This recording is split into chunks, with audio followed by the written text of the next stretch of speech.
everyone, it's Kedicure and I'm going to do a video today that I don't usually do. It will be my first story time and I'm going to tell you guys about the time that I almost went to jail. I can actually laugh about it now because it's in the past. Now, if you didn't know, I'm from Jamaica, and back in my early 20s or mid 20s, you know, I used to be out and about, a little rodeo, especially when I met my best friend Kim. Well, Casey made a noise for her. Hi, Kim. Yes, I was about to go, hey, but Casey did it. Yes, Kim, my bestie. So when I met Kim, we were like all over the place. Fiction, quad, right, Casey? Quad, any party, you name it, because we were free, single. Yeah, we were free, single, and disengaged. We were free, single, and disengaged, so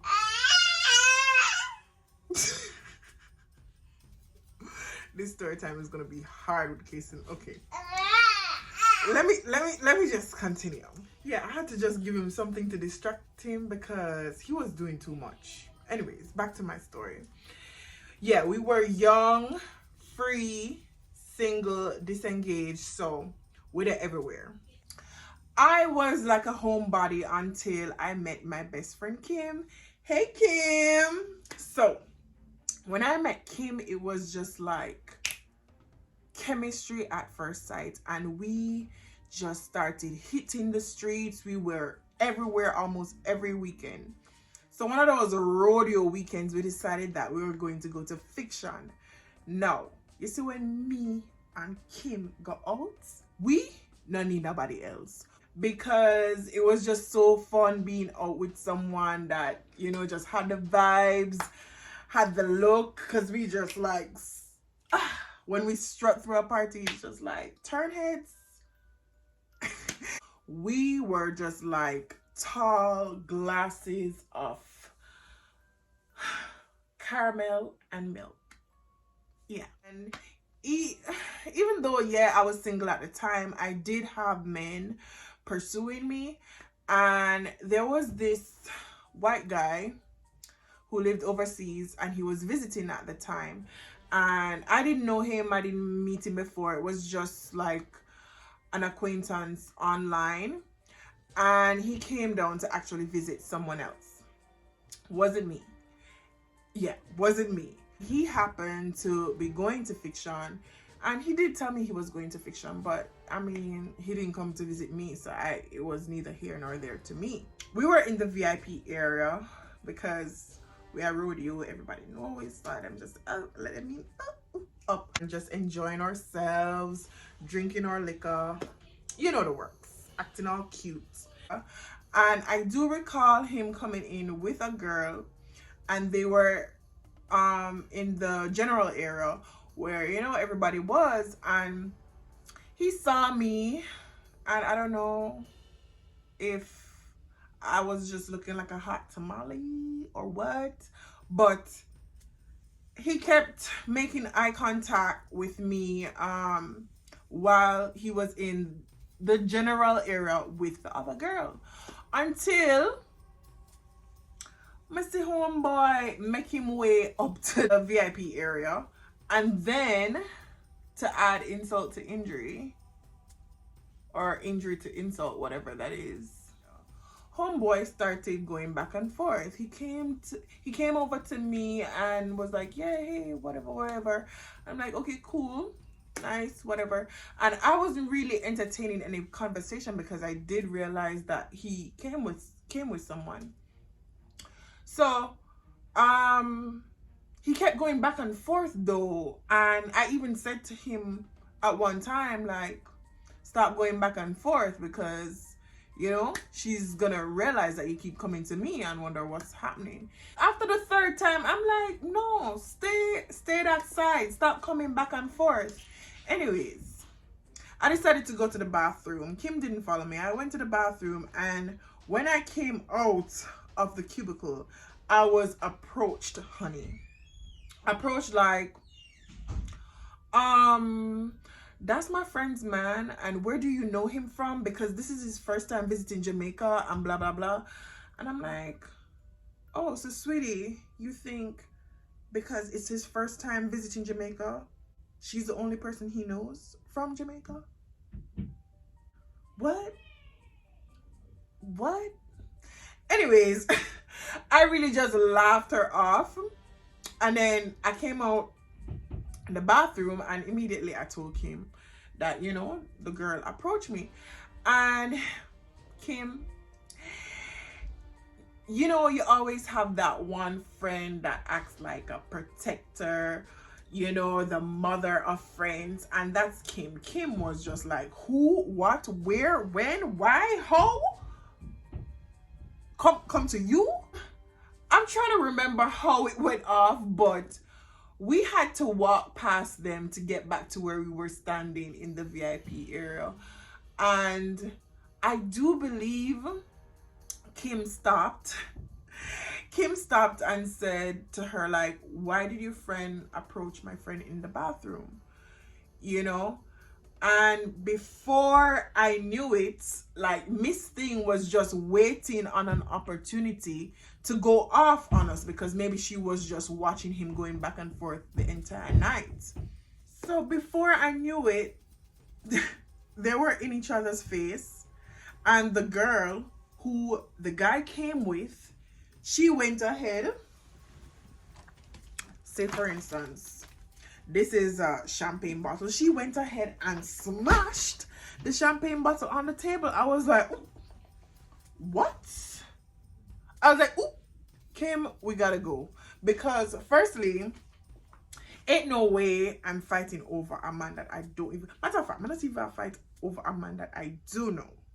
If a girl approach me about my man, and he's been messing with her, best believe me go fight the man, not the girl. But I'm not fighting no woman over any man. Especially somebody I don't know. I don't even know the man from Adams. He was just coming over to me.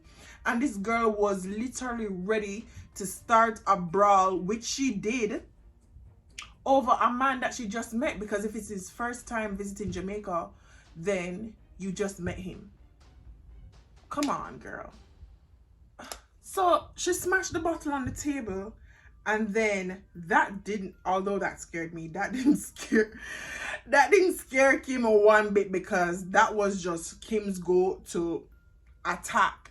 So when me ready for say, yo, let's go, and I started making my way, when me look back, no Kim that.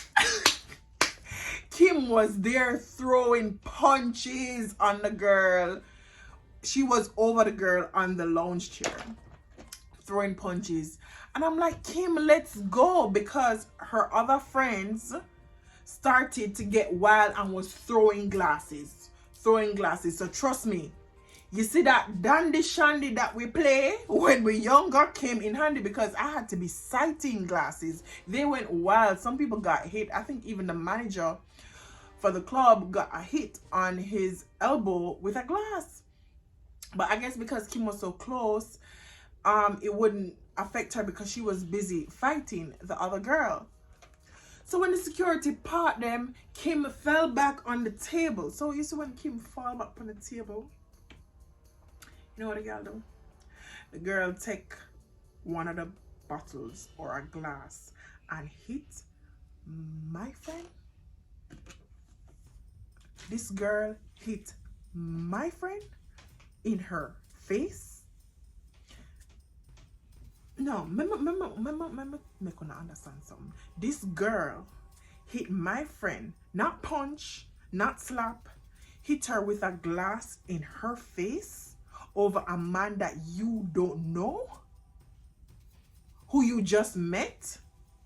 So you see, when I see Kim, when I look back, because this time I was like a few steps away, and I looked back and I said, Kim, let's go.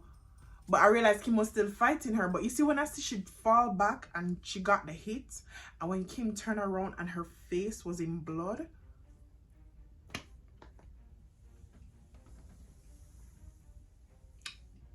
Girl, my find a piece of rage. I even now it still upsets me. Like, you know those ice buckets that they bring the champagne in? I don't know how, where I got one from, but I scooped it up and I sailed like supersonic. You know when you slide across the room? That's how fast I slid across. And trust me, I had to get her one or a few. So I took the bucket and I slammed it in her head, because no way you're gonna hit my friend in her face and have her face bleeding over a man that you don't know. So I hit her with the bucket, right? And that's when things quelled, because she got a good hit. And I remember us coming out, because Kim's face was bleeding. I remember us coming out now, and I said, Kim, you have to go to the hospital or whatever. That time, I think, I don't remember, the police or whoever told us that we had to report it, you know, immediately. So we went to the hospital. I remember it was Andrew's memorial. We went to the hospital and we had to be waiting there a good minute for her to get stitches, because she had to get stitches. When she got the stitches, we had to go to the Halfway Tree police station. That was the closest station nearby. So now it's leading up to daylight. I'm in a booty shorts and a little top.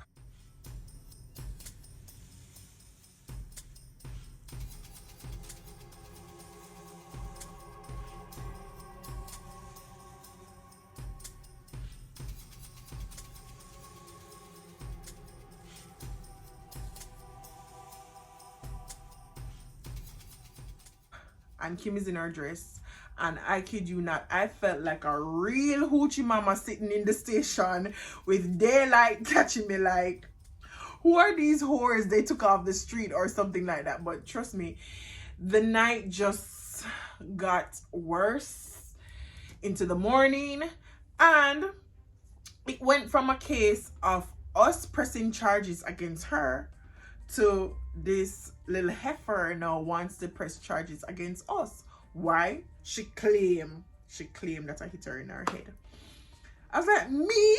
I said, girl, you were throwing glasses. You and your friend was throwing glasses all over. You see me hit you with a bucket in your head? You know that dark club there, that dark ass club where you're fighting and throwing bottles everywhere. You see me, Kadisha McLaughlin, lick you with a bottle in your head? No, she wanted to press charges against me, saying that my bust her head. All of a sudden, her head bust, because she sit down at the station all along when we were at the hospital. But all of a sudden now, when she realized that she's going to be charged, her head bust.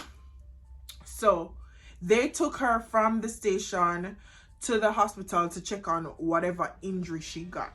This girl had in weave, and she claimed her head bust and whatever. So we spent hours in the station, right?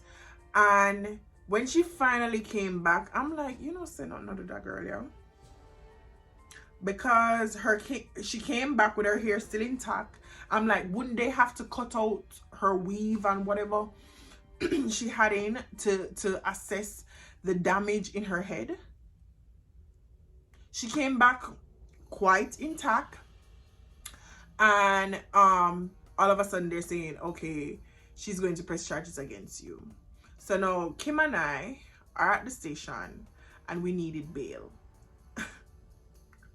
We're there calling around to see who can bail us. And if you know Jamaica, you need ID, TRN, the blood of a vampire, the panty of a virgin. You need everything to come and say you're gonna bail someone.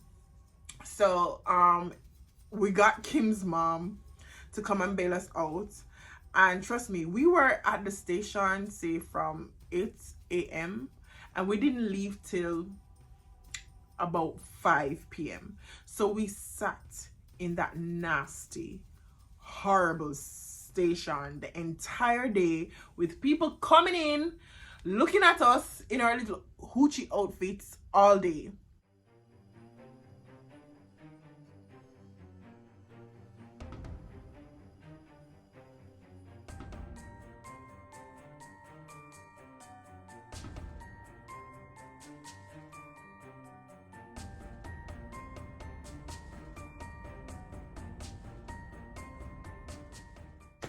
And to make matters worse, when we finally get the bail, I started feeling something coming down on me like a sickness. I started feeling so sick. And I know it's from the dirty station.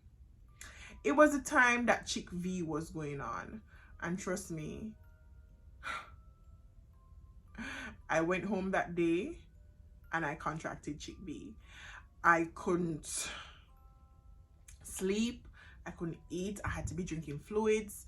I had a rash that was very itchy whenever you actually bathe. It was just, I had a fever, headache, everything that you could name it. Chick V was just horrible. So that weekend was probably one of the worst weekends in my entire history of partying. And my poor baby Kim, she probably still have that scar. I know she still does. It took a minute to heal. She had it right by her eyebrow. And to be honest, I knew she was a rider. I knew she loved me as a friend. I knew she cared for me as a friend. But that night when she literally stood up for me and tried to protect me as her own, that's when I was just like, nobody can cross this girl for me. Nobody. That's when I put her on a different pedestal and be like, yo, I wasn't even willing to defend myself, honey. I was ready to be like, out. But she stood up for me, and she has that scar because of me. And trust me, she's a rider, and I love her forever for that. And that was the time when we almost went to jail. Oh, and an update on that situation. I don't know how Jamaica slack. We had a court date probably 2 months after. I get ready for court. Got a call saying that they didn't log it. They didn't, I don't know, arrange it or whatever. And never heard back from them since. That's Jamaica for you, honey. Anyways, guys, thanks for listening. I'll jog my memory to see what other memories I can share with you guys. I hope you like, share, and subscribe. And ladies, don't warn a girl over a man that you don't know, or even if you know them. It's not worth it.